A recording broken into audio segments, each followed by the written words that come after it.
J'ai essayé de trouver l'image la plus soft possible pour parler de cette vidéo. On est en Nouvelle-Calédonie et il y a encore une église, l'église de Saint-Louis, qui a brûlé au Mont d'Or-Sud. Donc voilà, il y a des images avec des flammes, celle-là il y a juste la fumée. Mais elle a cramé. Voilà les copains. Ensuite, on est à Paris. Et il y a un mec qui a fait des tags anti-chrétiens sur l'église Notre-Dame du Travail. Et il a écrit des insultes à l'égard de Jésus-Christ. Et il a tagué un seul Dieu, Allah. Des dégradations ont également été constatées. Un couteau a été planté dans la gorge d'une statue en bois de la Sainte Vierge. Qu'est-ce que vous voulez que je vous dise, les copains? Après, je vous rassure tout de suite, calmez-vous. Calmez-vous.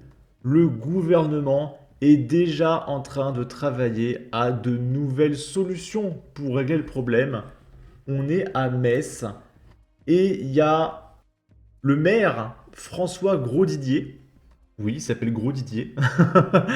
Donc je suppose que c'est le maire parce qu'il y a écrit ville dirigée par. Bref. Et du coup, la ville va participer au financement de la construction de la future grande mosquée à hauteur de 490 000 euros. Donc c'est-à-dire qu'on a de plus en plus d'églises qui sont vandalisées, notre patrimoine chrétien qui se fait détruire, brûler, etc. Mais ne vous inquiétez pas, tout ça va être remplacé par du neuf, les copains. D'ici 30 à 40 ans, on aura plein de mosquées qui ne servent à rien en réalité, parce que les églises comme les mosquées ne rapportent pas d'argent, hein, c'est du patrimoine. Donc alors que le pays est complètement ruiné, qu'on n'a plus de thunes, on va voir ça juste après, le gouvernement arrive à trouver des 500 000 balles, 1 million, etc. pour construire des mosquées, pour que des gens vénèrent quelqu'un voilà, qui a créé les nuages, les arcs-en-ciel, etc. Je vais pas m'étendre plus que ça là-dessus, on va lire l'article. Le conseil municipal de Metz a officiellement voté ce lundi la participation financière de la ville au chantier de construction de la future grande mosquée, une mesure qui fait beaucoup débat avec le concordat d'Alsace-Moselle en toile de fond. Dans la première délibération, il n'était pas prévu que la municipalité participe financièrement au chantier. Ce paragraphe étant désormais supprimé, la ville de Metz aidera donc l'association de la grande mosquée à hauteur de 500 000 euros sur les 15 millions dépensés pour le futur édifice, qui occupera 5000 m² boulevard de la Défense, entre le Technopôle et le quartier de Borny. Donc voilà, on n'a plus de thunes, on est ruiné, le pays s'appauvrit, mais ne vous inquiétez pas, au moins on aura plein de mosquées, d'accord? Et on pourra prier pour le prophète qui voyage dans la stratosphère à bord de son âne volant, d'accord? Ça, c'est le futur, les copains. Ça, c'est l'avenir technologique du pays, d'accord? Et du coup, je vous avais dit qu'on allait parler du pays, de notre argent, de notre pognon. Eh bien, en fait, il y a l'Europe qui engage une procédure en déficit excessif contre la France. C'est-à-dire que la France est trop ruinée, elle est trop endettée. La dernière fois qu'on en a parlé, c'était 3 000 milliards de dettes, mais ça a encore augmenté depuis. Et l'Europe commence à demander des comptes parce que là, c'est trop abusé. Et du coup, il y a Bruno Le Maire qui quitte la scène européenne avec un triste bilan financier. Son successeur à Bercy aura jusqu'au 20 septembre pour présenter à Bruxelles son programme de réforme. Et avant de commencer le reportage, sachez qu'avant de partir, Bruno Le Maire vient de s'expatrier en Suisse. Il s'est barré parce que c'est trop la merde en France, d'accord? Et il aura trop de problèmes, alors il se barre le plus vite possible en Suisse. Voilà, Bruno Le Maire n'est plus français, les copains, sachez-le, il a quitté le pays. Vraiment, on nage en plein délire. On croirait à une série Netflix, c'est pas une blague. D'accord? Bon. Et c'est pour ça que le gouvernement en ce moment fait passer plein de lois. On en a parlé récemment, mais les auto-entrepreneurs comme moi viennent de bouffer 5% de taxes supplémentaires par mois auprès de l'URSSAF. C'est passé de 21 à 26%. Donc, je perds 70 euros par mois me concernant. On avait calculé que pour Cro-Blanc ou Psyodélique, eux, c'était plutôt à hauteur de 350 euros par mois. D'accord? Donc ils sont en train de nous dépouiller. Il y a le LEP qui vient de diminuer à 4% au lieu de 5. Donc là, ils sont en train de prendre du pognon à tout le monde, un peu partout avant de partir. Parce que le pays est ruiné.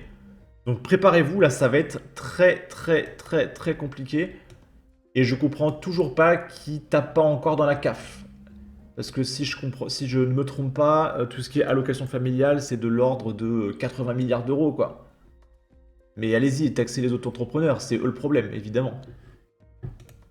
Point sur l'actualité avec Stéphanie Colo. Nouveau coup de semonce, Stéphanie, sur les finances publiques françaises. Oui, après la charge de la Cour des comptes hier, les ministres des Finances de l'UE ouvrent officiellement aujourd'hui une procédure pour déficit excessif contre la France. Ils suivent sans surprise la recommandation de la Commission européenne le mois dernier. Thomas Asportas. C'est pour ça d'ailleurs que le Front Populaire ne pourra rien faire, hein. Parce que le Front Populaire doit présenter sa réforme à Bruxelles. S'il parle d'imposer les Français, que tout le monde va se barrer, le SMIC à 1600, on diminue la retraite, je vous le dis tout de suite, hein, Bruxelles va mettre un barrage direct au Front Populaire. Vous n'imaginez pas à quel point le Front Populaire ne peut rien faire, c'est impossible. Bruno Le Maire aurait rêvé d'un meilleur départ de la scène européenne. Lui qui va participer aujourd'hui à son 91e et dernier Eurogroupe. La réunion des ministres européens des Finances quitte ses pairs avec une procédure pour déficit excessif. Le deuxième déficit le plus élevé de la zone euro derrière l'Italie. La troisième plus grosse dette de la zone au-delà des 110 points de PIB. Et surtout, l'incapacité à ramener les comptes publics dans les clous. De programme de stabilité en loi de programmation des finances publiques, nos comptes n'ont cessé de se dégrader. Là où nos voisins, Allemagne, Espagne, Italie, Portugal, ont sérieusement engagé le rétablissement de leurs comptes. La France serait le dernier pays de la zone euro à ne pas être repassé sous les 3% de déficit en 2026. Et sa dette est aujourd'hui 22 points de PIB au-dessus de la moyenne européenne et 47 points au-dessus de la dette allemande. Bruno Le Maire quitte donc le conclave des grands 47 quoi. 47, on est ruinés, hein. argentiers européens. Mais vous inquiétez pas, on a le pognon pour faire des mosquées, ne vous inquiétez pas. Avec un triste bilan financier et son successeur à Bercy devra très vite éteindre l'incendie. Il aura jusqu'au 20 septembre pour présenter à Bruxelles son programme de réforme et de rétablissement des comptes publics. Après, je sais pas, ça va être quoi les conséquences si le pays est ruiné et qu'on ne peut pas rembourser les dettes? Qu'est-ce qu'ils ont fait? Est-ce qu'on pioche dans l'épargne des Français directement? Parce que j'ai jamais entendu parler de ça, hein. J'ai jamais entendu parler d'un pays où on allait piocher directement dans le pognon des autochtones, hein. Donc je sais pas si c'est possible. Il va sûrement se passer quelque chose, hein. Et dans tous les cas, préparez-vous à une inflation, une hausse des prix, parce qu'il va falloir chercher du pognon. Et s'ils ne veulent pas prendre dans la CAF et l'immigration, la justice, etc., là où tout le pognon disparaît, ça va être très compliqué. Bon, en tout cas, n'hésitez pas à donner votre avis, votre opinion, à partager, liker, commenter, ça aidera au référencement de la vidéo sur YouTube. Abonnez-vous, suivez-moi sur Twitter. Prenez soin de vous, salut!